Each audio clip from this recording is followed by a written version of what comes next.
The Timepiece Killer.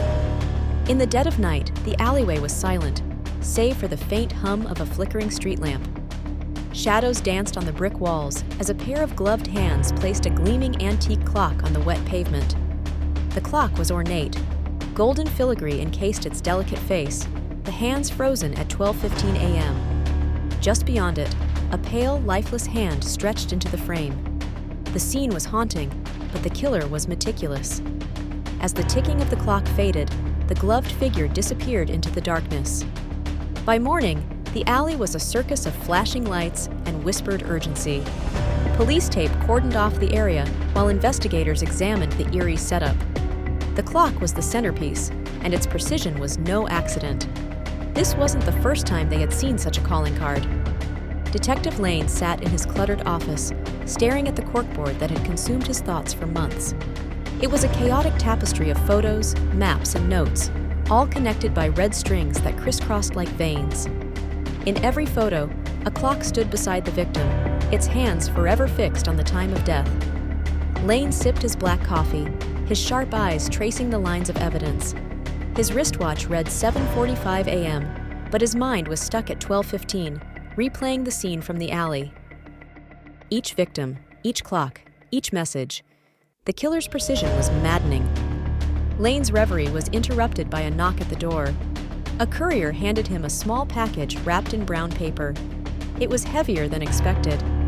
Lane unwrapped it carefully, revealing yet another ornate clock. This one was different. It was personal. The hands pointed to 9:30 p.m., and the realization struck him like a cold wind. The killer wasn't just taunting him, he was the next target. Lane worked tirelessly, determined to turn the tables.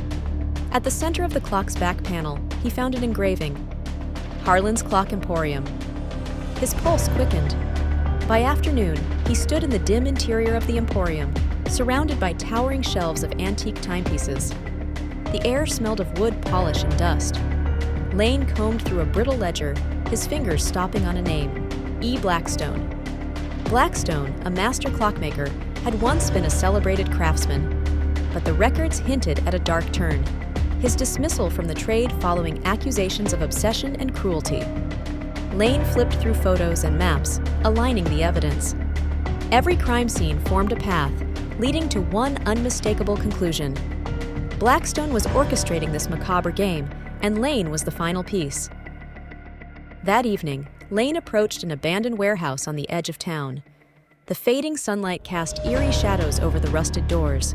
Inside, the air was thick with dust and silence, broken only by the faint ticking of clocks. Lane's flashlight beam danced across forgotten machinery and shattered glass. In the center of the room, he found a table laden with clocks, each labeled with a name and time. His breath caught when he spotted one clock with his name, Detective Lane, 10:45 p.m. The ticking grew louder, echoing off the walls. Lane turned sharply at the sound of footsteps, catching a glimpse of a masked figure in the shadows. His flashlight wavered as the chase began. The figure darted through the labyrinth of the warehouse, tipping over shelves and scattering ticking clocks. The cacophony of crashes and ticks filled the air. Lane's heart pounded as he closed the gap, but the figure slipped into the darkness, leaving him standing amidst the chaos. Back at his apartment, Lane prepared for the inevitable. The killer's clock sat on his desk, its hands creeping closer to 10:45 p.m. Lane feigned sleep on his couch, a pistol hidden beneath the cushion. The room was deathly quiet, save for the rhythmic ticking of the clock.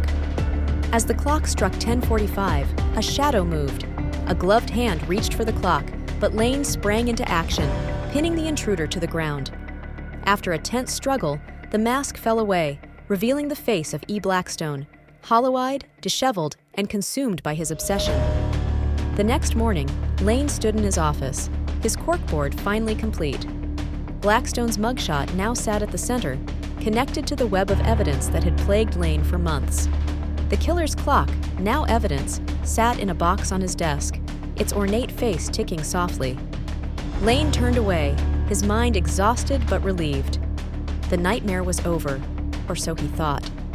As the camera lingered on the clock, its second hand began to move backward, each tick a haunting whisper of unfinished business.